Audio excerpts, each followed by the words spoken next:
Bom dia, boa tarde, boa noite, pessoal. E aí, quinto período de administração, como é que estão vocês? Espero que todo mundo esteja bem. Vamos dar continuidade aqui aos nossos estudos sobre gestão de pessoas, ok? E aí, gente, finalizando esse capítulo, né, sobre a modelagem de trabalho, em que a gente abordou o conceito de cargo, desenho de cargo, modelo de desenhos de cargo, descrição e análise de cargo, e na última aula, métodos de colheitas de dados sobre cargos. Hoje nós vamos finalizar com a gestão de carreira, certo? Gestão da carreira. Mas vamos entender primeiro o que seria então, o que seria a carreira, né? O que é que vem a ser a carreira? Carreira, gente, significa sequência, né, de posições, sequência de posições e atividades desenvolvidas por uma pessoa ao longo do tempo em uma organização. A gente já sabe o conceito de organização, né? Conjunto de pessoas reunidas, atuando em conjunto em prol de um objetivo em comum, certo? Essa atuação em conjunto, o meio em que cada pessoa dentro dessa organização vai atuar ao longo do tempo, a isso se denomina carreira, ok? Então a carreira é justamente isso, é o desempenhar das suas funções dentro da organização no decorrer do tempo. A elaboração de um plano de carreira prepara as pessoas para no sentido de ocuparem cargos gradativamente mais altos dentro da hierarquia da administração. Depreende-se que uma pessoa, ao entrar em organização, né, seja ela qual for, e seja qual tipo de organização for, é querido que essas pessoas não se acomodem naquele papel que ela está desempenhando, principalmente se for uma função em um nível hierárquico mais baixo. É sempre bom que essa pessoa busque um tipo como é que eu posso dizer, um tipo de alavancada, né, da sua carreira, da sua atuação dentro da sua organização. E aí, para isso ocorrer, não que para isso ocorrer, mas para que isso ocorra da melhor forma possível, é interessante planejar. E daí dá-se o nome de plano de carreira. Você prepara as pessoas, ou é preparada as pessoas no sentido de ocuparem cargos gradativamente mais altos dentro da hierarquia da organização. Hoje em dia, com as organizações mais achatadas, né, devido ao enxugamento dos níveis hierárquicos, até porque a doutrina administrativa hoje prima por ter uma organização com menos subdivisões hierárquicas, com menos postos de trabalho, não postos de trabalho, menos níveis de trabalho, certo? Uma organização com um organograma mais enxuto. E aí, como hoje, né, as organizações são estimuladas para adotarem esse tipo de desenho organizacional, o encarreiramento está se tornando mais horizontalizado. Antigamente era mais verticalizado. Vocês lembram aí, por exemplo, quando vocês estudaram teoria geral da administração, que uma das teorias lá da teoria clássica é a teoria burocrática, em que uma das coisas que ela primava justamente é isso, a sobreposição hierárquica das atividades, né, de maneira bem organizada, subdivisão do trabalho. E aí hoje em dia já se quebra isso, esse pensamento, buscando justamente o enxugamento, uma proximidade dos níveis e todos as funções que compõem a organização. Então, hoje em dia, esse encarreiramento, né, essa subida dentro da organização, subida hierárquica dentro da organização, ela ocorre mais de maneira horizontal, certo? Algumas organizações adotam, inclusive, o plano de carreira em Y. Seria, as promoções e substituições podem ser verticalmente, né, quanto mais elevadas, cargos mais elevados, por exemplo, gerente ou vendedor, gerente de vendas, ou supervisor de vendas, gerente de vendas, diretor de vendas, e aí sucessivamente. Isso quando se fala um encarreiramento vertical, né, de baixo para cima, ou horizontal. Né, são cargos no mesmo nível, mas mais complexos ou envolvendo outras especialidades dentro da oportunidade. Ou seja, eu acabei de dar o exemplo de vendedor. Então você poderia ter vendedor nível 1, vendedor nível 2, vendedor sênior. Então, ou seja, eu estou dentro da mesma classe, vamos dizer assim, do mesmo nível hierárquico, mas atribuindo novas responsabilidades e até também novos benefícios. E aí seria um tipo de encarreiramento horizontal, ok? A carreira baseada em cargas está sendo substituída hoje em dia pela carreira baseada em competências, certo? Na barreira baseada em cargas, o meu objetivo primário era a ascensão vertical, né, que eu acabei de falar, vertical, de baixo para cima, na hierarquia de cargos.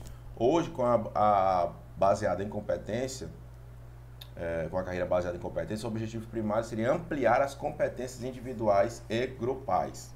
O encarreiramento dos ocupantes de cargo através do níveis hierárquicos era o objetivo final, baseado em cargos, e hoje em dia é abastecer toda essa organização de competências individuais gerais. Mas eu tinha o objetivo primário de ampliar as competências individuais e gerais. Como objetivo final, eu quero ter a minha organização abastecida dessas competências individuais e finais.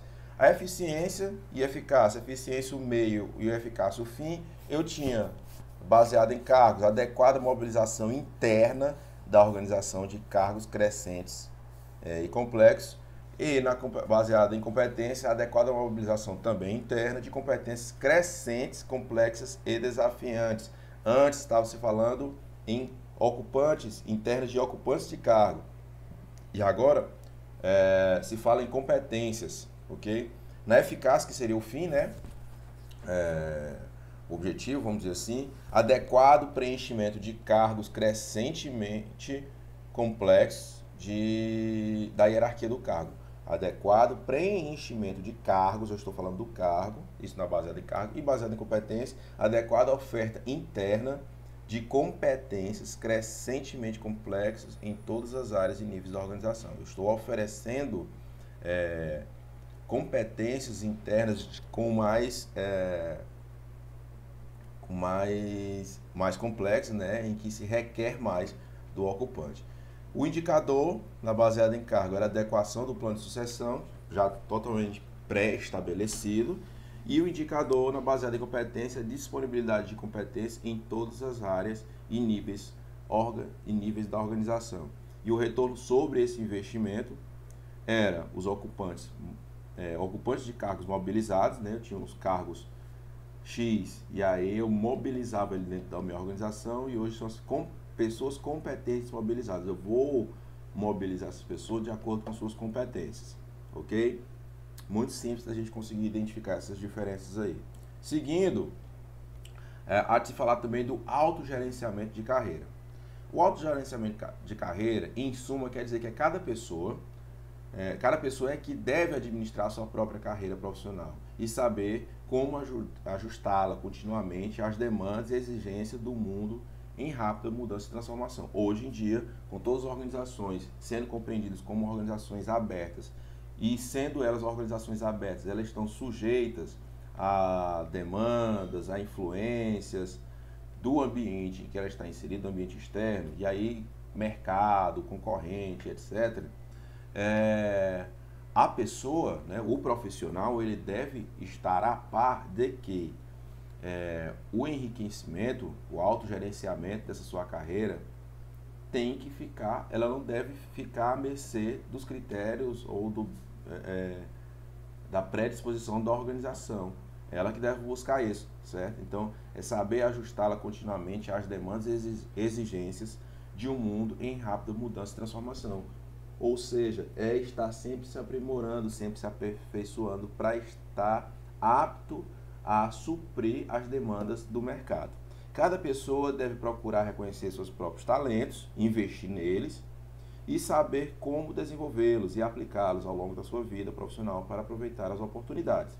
Evitar a obsolescência e neutralizar ameaças, como, por exemplo, o desaparecimento de certas profissões. Há diversos estudos, reportagens que abordam justamente isso, gente, o desaparecimento de certas profissões. Eu poderia elencar aqui umas 10, que só na última década, ou do século passado para cá, que a gente acabou de passar por uma mudança de século, né? Não só de século, como milênio também, uma série de atividades profissionais que desapareceram. Porém, essa organização deve também, ela não deve se eximir, a gente não deve entender que a organização está totalmente desobrigada para com o trabalhador. Não, ela deve sim oferecer os meios e recursos necessários para que esse trabalhador, para que esse colaborador, para que esse profissional possa gerenciar sua carreira, possa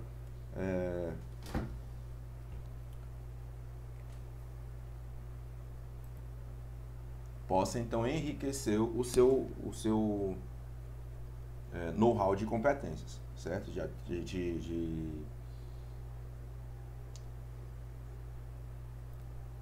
De habilidades e etc. Seguindo, o plano de desenvolvimento e gestão de carreira. Plano de desenvolvimento e gestão, planejamento de desenvolvimento e gestão de carreira, uma vez que eu falo de gestão, de gerir, autogerenciar a carreira, então eu devo planejar isso, e em geral existem 5 distinções a respeito da carreira, que é o planejamento de carreira, que é o processo em que a empresa identifica futuras necessidades e promoções e implementa os meios para preenchê-las, ou seja, aqui já partiu, a gente já pode entender da empresa, né? Ela identifica futuras necessidades, certo? E aí, futuras promoções e implementa os meios para preenchê-las. Exemplo, uma necessidade, por exemplo, uma empresa ela consegue identificar que na organização, né, que nas funções dela, ela deva atacar, vamos dizer assim, ou abordar o conceito de mídias sociais. Então ela pode requerer que na organização tenha alguém responsável por gerenciar essa atividade. E aí ela pode, por meio do planejamento de carreira também, quando você fala em que a empresa identifica futuras necessidades e promoções e implementar os meios para preenchê-la, fornecer as ferramentas necessárias. Desenvolvimento de carreira envolve o planejamento e a gestão da carreira, bem como os meios e recursos para preparar as pessoas. Desenvolvimento de carreira. Gestão de carreira é o processo pelo qual a organização seleciona, avalia, dá atribuições e desenvolve as pessoas para obter um grupo qualificado, né? Autogerenciamento de carreira, que é o processo em que cada pessoa passa a fazer gestão da sua própria carreira, como a gente acabou de conceituar, e a empregabilidade, que é a condição de uma pessoa manter-se sempre empregada e constantemente procurada e convidada pelas organizações. Como é que você consegue, principalmente essa questão de empregabilidade? Se você sempre mantém-se aperfeiçoado, certo? Mantém-se com o seu grau e seu índice, vamos dizer assim, de competências, de habilidades, sempre muito bem munido, vamos dizer assim, ok?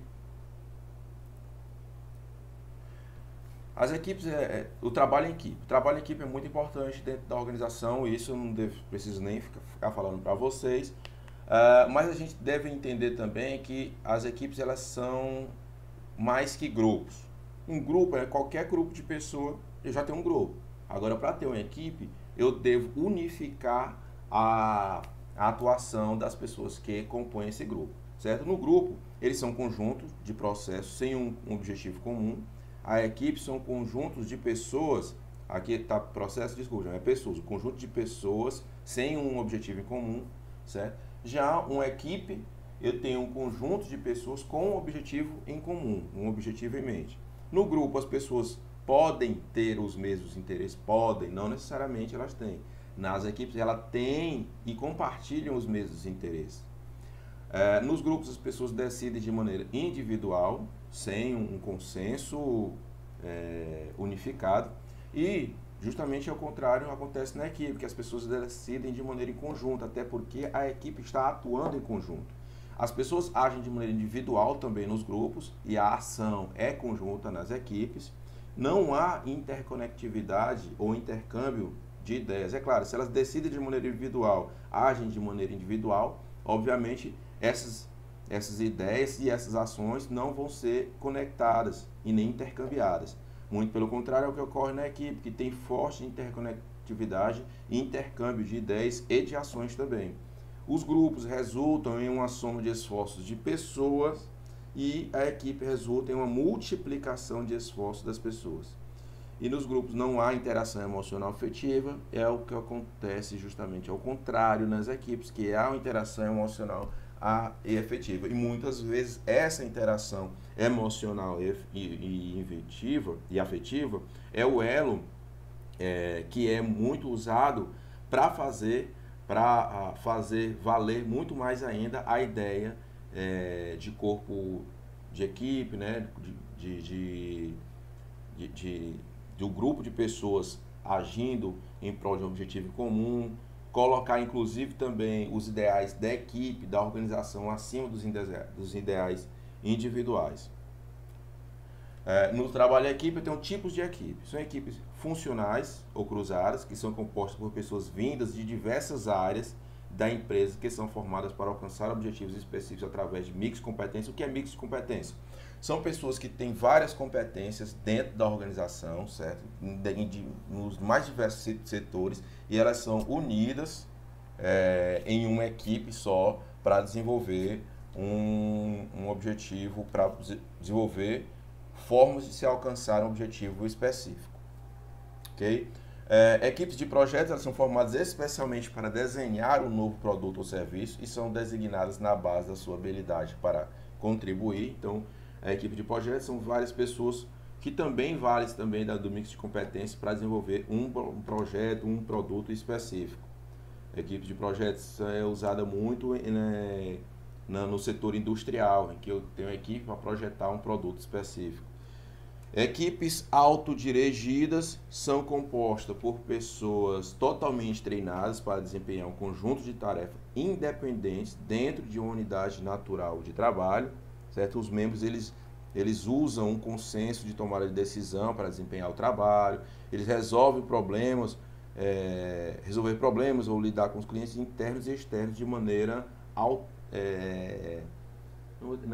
autodirigidas, até porque é por isso que a equipe é autodirigida.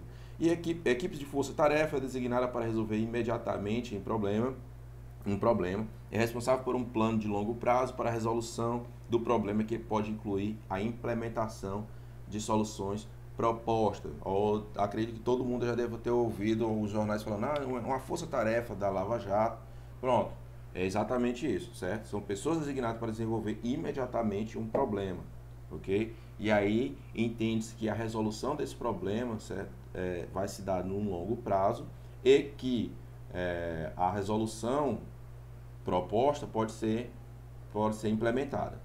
Equipes de melhoria de processo é um grupo de pessoas experientes de diferentes departamentos, muito parecido aqui com equipes cruzadas, certo? Ou funções encarregadas de melhorar a qualidade, reduzir custos, incrementar a produtividade, etc. Os membros são geralmente indicados pela administração. Essas equipes de melhoria de processo é como se fosse uma consultoria, certo? Só que não prestada por uma pessoa só, e sim por um grupo, ok?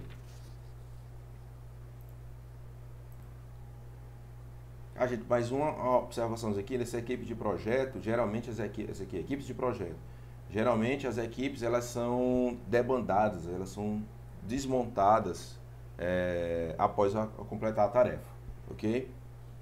Seguindo, as competências necessárias aqui para alcançar a eficiência, o gerente precisa cuidar para que a equipe tenha as seguintes características: objetivos claros, ok? Deixar bem claro qual é o objetivo daquela equipe, daquela organização. Percepção integrada. O que seria essa percepção integrada? Os participantes da equipe ele deve possuir uma percepção conjunta, ou seja, um entendimento conjunto e coerente da situação em que se encontra. Essa percepção aqui integrada, ela ajuda a visualizar o problema, definir seus propósitos e integrar as atividades. Ou seja, é todo mundo entendendo a coisa da maneira uníssona, né? De maneira única. Divisão do trabalho grupal, né? Os membros eles podem dividir as atividades da equipe da melhor maneira possível. Decisões conjuntas, as decisões tomadas em equipe, certo? A equipe deve evitar essa formalidade e burocracia, certo? É interessante que o compromisso deva ser alcançado através de discussões em conjunto. A liderança compartilhada, as funções de liderança da equipe devem ser passadas de pessoa para pessoa, dependendo da situação, necessidade, ok? Ou seja, dá-se a liderança geralmente para quem conhece mais do assunto pré-determinado, quer dizer, conhece de maneira pré-determinada melhor o assunto ou a situação em que a equipe se encontra. Novas ideias para a solução de problema, a equipe aceita e debate também, aceita o desacordo com a maneira de discutir novas ideias e resolver esses assuntos de maneira criativa e inovadora, sempre aberta. A equipe deve estar sempre aberta a novas ideias e de todos os membros. E a avaliação da eficácia, a equipe deve avaliar continuamente seu desempenho, como está realizando suas tarefas, atividades, como está alcançando as metas, ou se está, como está construindo e mantendo relacionamento eficiente entre os membros, se aquele elo lá que une a equipe que eu falei anteriormente, se ele ainda está em voga, se ele ainda está funcionando. E por último aqui, ó, as premissas básicas para o engajamento de pessoas. Engajamento é a palavra que também está sendo muito usada, principalmente em pessoas que trabalham em mídias sociais, às vezes até sem conhecer o real significado das palavras. As premissas básicas, que compromete todos em tudo. Então, o que vai fazer as pessoas estarem engajadas com o desempenho das atividades da equipe, ok? As 5 atividades, os 5 ativadores. O que ativa esse engajamento? Escute, reconheça, festeje. Não economize tempo para selecionar o pessoal. Treine e volte a treinar. Ofereça incentivos a todas as pessoas e proporcione qualidade de vida às pessoas. Os 3 indicadores dessas premissas de que de comprometimento: simplifique e facilite a vida das pessoas, reduza estruturas, redesenhe cargos e o papel dos quadros médios e elimine regras burocráticas e condições humilhantes.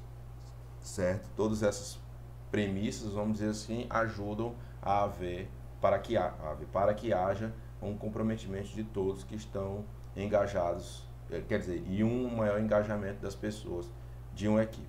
Ok, pessoal? Bons estudos. Qualquer coisa, estou totalmente disponível para vocês aí, para sanar qualquer tipo de dúvida. Até mais.